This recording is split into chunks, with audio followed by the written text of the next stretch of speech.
ಖಾಸಗಿ ವಾಹಿನಿಯಲ್ಲಿ ಪ್ರಸಾರಗೊಳ್ಳುತ್ತಿದ್ದ ಪ್ರಸಿದ್ಧ ಹಾಸ್ಯ ರಿಯಾಲಿಟಿ ಶೋ ಮಚ ಭಾರತದ ಮೂಲಕ ನಾಡಿನ ಜನರನ್ನ ನಗಿಸುತ್ತಿದ್ದ ಯುವ ಕಲಾವಿದ ಸಿದ್ಧಾರ್ಥ್ ಪರಶುನರವರ ಜೀವನ ಪ್ರವಾಸ ಅತ್ಯಂತ ದುರಂತಮಯವಾಗಿ ಕೊನೆಗೊಂಡಿದೆ.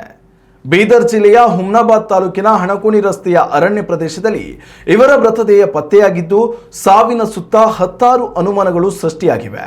ಕೇವಲ 36 ವರ್ಷ ವಯಸ್ಸಿಗೆ ಉದಯೋನ್ಮುಖ ನಟನೊಬ್ಬ ಇಹಲೋಕ ತ್ಯಜಿಸಿರುವುದು ಕಿರುತೆರೆ ಲೋಕಕ್ಕೆ ದೊಡ್ಡ ಆಘಾತ ನೀಡಿದೆ. ಮೂಲಗಳ ಪ್ರಕಾರ ಹುಮ್ನಾಬಾದ್ ನಗರದ ಟೀಚರ್ಸ್ ಕಾಲೋನಿಯಲ್ಲಿ ನೆಲೆಸಿದ್ದ ಸಿದ್ಧಾರ್ಥ್ ಅವರು ಜೂನ್ 13ರಂದು ತಮ್ಮ ಕೆಲವು ಸ್ನೇಹಿತರ ಜೊತೆಗೂಡಿ ಮನೆಯಿಂದ ಹೊರಗೆ ಹೋಗಿದ್ರು. ಆದ್ರೆ ಅದಾದ ನಂತರ ಅವರು ಮರಳಿ ಮನೆಗೆ ಬಂದಿರಲಿಲ್ಲ. 3 ದಿನಗಳ ಕಾಲ ಸಿದ್ಧಾರ್ಥ್ ಅವರು ಪತ್ತೆ ಸಿಗದ ಕಾರಣ ಆತಂಕಗೊಂಡ ಕುಟುಂಬಸ್ಥರು ಜೂನ್ 15ರ ಸೋಮವಾರ ಬೆಳಿಗ್ಗೆ ಹುಮ್ನಾಬಾದ್ ಪೊಲೀಸ್ ಠಾಣೆಗೆ ನಾಪತ್ತೆ ದೂರು ನೀಡಲು ಮುಂದಾಗಿದ್ರು. ಆದರೆ ದುರದೃಷ್ಟವಶಾತ್ ಅಷ್ಟರಲ್ಲೇ ಅರಣ್ಯದ ಪಕ್ಕದಲ್ಲಿ ಇವರ ಶವ ಸಿಕ್ಕಿರುವ ದಾರುಣ ಸುದ್ದಿ ಕೇಳಿಬಂದಿದೆ.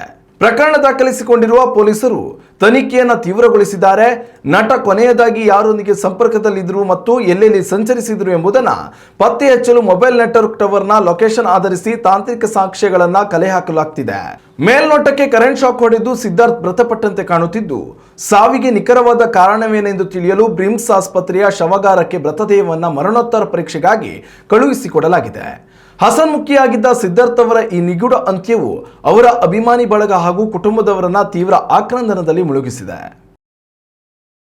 ಉತ್ತಮ ಸಂಸ್ಕಾರಯುತ ಶಿಕ್ಷಣದೊಂದಿಗೆ VSS English medium CBSE school Udupi Muddur.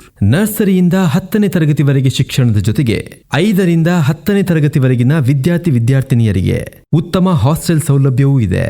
ನಿಮ್ಮ ಮಕ್ಕಳ ಪ್ರವೇಶಾತಿಗಾಗಿ ಈ ಸಂಖ್ಯೆಗೆ ಕರೆ ಮಾಡಿ.